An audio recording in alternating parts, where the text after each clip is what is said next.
Hello friends, robin Sharma की book the monk who sold his Ferrari से हम आज लाइफ को जीने के प्रिंसिपल्स को डिस्कस करेंगे। आइए स्टार्ट करते हैं। स्टोरी।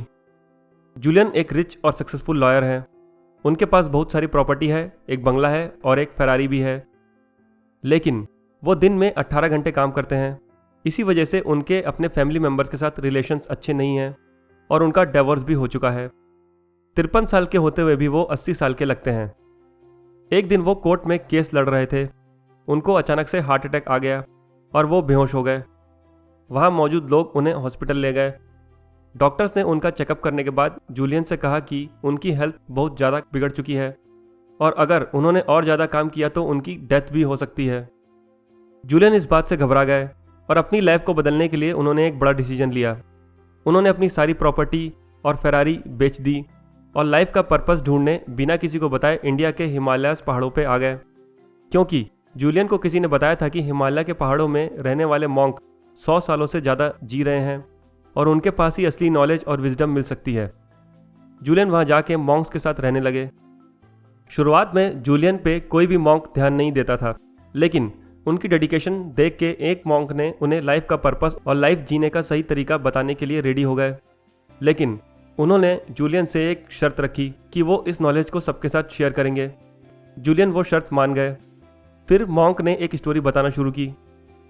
इमेजिन करो आप एक गार्डन में हो जहाँ बहुत सारे फूल लगे हैं। उस गार्डन में एक लाइट हाउस भी है। अचानक से उस लाइट हाउस से एक सूमो पहलवान निकल कर आता है और उस पहलवान ने बस एक वायर जैसी लंगोट पहन रखी है। कुछ देर टहलने के बाद सूमो पहलवान को एक गोल्डन वॉच दिखती है। जब वो उस गोल्डन वॉच को उठाने जाता है तो वो फिसल के गिर जाता है और बेहोश हो जाता है। कुछ देर बाद फूलों की खुशबू से उसे होश आता है और उसे एक रास्ता दिखता है जिसके दोनों तरफ डायमंड्स लगे हैं। वो पहलवान उस रास्ते में चलने लगता है और गायब हो जाता है। इतने में मॉन्क की स्टोरी खत्म हो गई। जूलियन को इस स्टोरी में कुछ समझ नहीं आया। मॉन्क ने जूलियन को समझाते हुए कहा कि इस स्टोरी में जीवन जीने के 7 प्रिंसिपल्स छुपे हैं और मॉन्क ने जूलियन को वो 7 प्रिंसिपल्स समझाना शुरू किए। पहला, गार्डन। कहानी में जो गार्डन आया था ये सिंबलाइज करता है हमारे माइंड को। अगर हम गार्डन में अच्छे बीज लगाते हैं तो हमें खूबसूरत फूल और स्वादिष्ट फल मिलते हैं, लेकिन अगर हम गार्डन में कचरा फेंकते हैं तो वो एक डंप यार्ड बन जाता है। वैसे ही अगर हम अपने माइंड में अच्छे थॉट्स रखते हैं जैसे काइंडनेस, लव, एम्पैथी यानी कि सहानुभूति, और अपने आप को हमेशा अच्छा काम करने के लिए मोटिवेट करते हैं तो हमारा माइंड एक सुंदर गार्डन जैसा बन जाता है। लेकिन अगर हम अपने माइंड में नेगेटिव थॉट्स लाते हैं तो हम दुखी रहेंगे और हमारा माइंड एक गार्बेज डंप जैसा बन जाएगा। दूसरा, light house. Light house symbolize करता है लाइफ के गोल्स को। जैसे लाइट हाउस शिप्स को किनारों का डायरेक्शन बताता है, वैसे ही लाइफ के गोल्स हमें सही डायरेक्शन देते हैं लाइफ को सक्सेसफुल बनाने के लिए। दोस्तों, हम सबकी लाइफ में एक गोल होना चाहिए और उसे पाने के लिए हमें निरंतर प्रयास करते रहना चाहिए। तीसरा, सूमो रेसलर। जो सूमो पहलवान लाइट हाउस से निकल के आता है ये सिंबलाइज करता है जापानीज फिलॉसफी काइजन को। काइजन का मतलब होता है लाइफ में सीखते रहना और निरंतर सुधार करना, यानी कि कंटिन्यूअस लर्निंग एंड इम्प्रूवमेंट। हम सब लाइफ लॉन्ग के लिए स्टूडेंट्स हैं। हमें दूसरों के एक्सपीरियंस से, बुक से कुछ न कुछ सीखते रहना चाहिए। चौथा, रेड लंगोट। उस पहलवान ने जो लाल कलर की लंगोट पहनी हुई थी ये सिंबलाइज करता है सेल्फ कंट्रोल और डिसिप्लिन।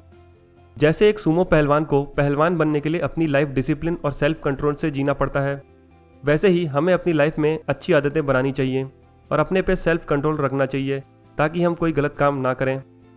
पांचवा, गोल्डन वॉच। ये सिंबलाइज करता है टाइम को। दोस्तों, अमीर हो या गरीब, सबके पास दिन में बस 24 घंटे ही होते हैं। इस 24 घंटे को हम कैसे स्पेंड करते हैं हमारी लाइफ की क्वालिटी इसी पे डिपेंड करती है। ज़्यादातर लोग अपना time social media, movies, cricket के पीछे वेस्ट कर देते हैं। हमें हमारे कीमती टाइम को कुछ न कुछ सीखने और पर्सनल रिलेशंस को मजबूत करने के लिए यूज़ करना चाहिए और साथ ही अपनी हॉबीज़ और पैशंस को भी फॉलो करना चाहिए, तभी हमारी लाइफ कंप्लीट होगी। सिक्स्थ, फ्रेगनेंट रोज। ये सिंबलाइज करता है दूसरों की मदद करना। दोस्तों, हम अपनी लाइफ में कितने ही अमीर हों या कितने ही गरीब हों, हमें अपनी कैपेसिटी के हिसाब से ज़रूरतमंद लोगों की मदद करते रहना चाहिए। यही हमें लाइफ की असली हैप्पीनेस देता है। सातवां, डायमंड पाथ। ये डायमंड सिंबलाइज करते हैं हमारी लाइफ में आने वाली छोटी छोटी खुशियाँ। हमें अपने प्रेजेंट को एंजॉय करना चाहिए, लेकिन हम या तो पास्ट को कोसते रहते हैं या फ्यूचर को लेके परेशान रहते हैं, जबकि हमें प्रेजेंट को एंजॉय करना चाहिए। हमारे लाइफ की छोटी छोटी खुशियाँ, जैसे अपने फैमिली के साथ टाइम स्पेंड करना, अपने बच्चों के साथ खेलना, अपने पार्टनर के साथ क्वालिटी टाइम स्पेंड करना, किसी की मदद करना, ये सब खुशियाँ ही हमारी लाइफ के रियल डायमंड्स हैं। ये थे वो 7 प्रिंसिपल्स जो मॉन्क ने जूलियन को स्टोरी के जरिए बताए। इन प्रिंसिपल्स ने जूलियन की लाइफ बदल दी और जूलियन ने इस नॉलेज को सबके साथ शेयर भी किया। दोस्तों, आप भी इस समरी को सबके साथ शेयर करें। वीडियो अच्छा लगा हो तो लाइक कीजिए और ऐसी बुक समरीज के लिए चैनल को सब्सक्राइब कीजिए। धन्यवाद।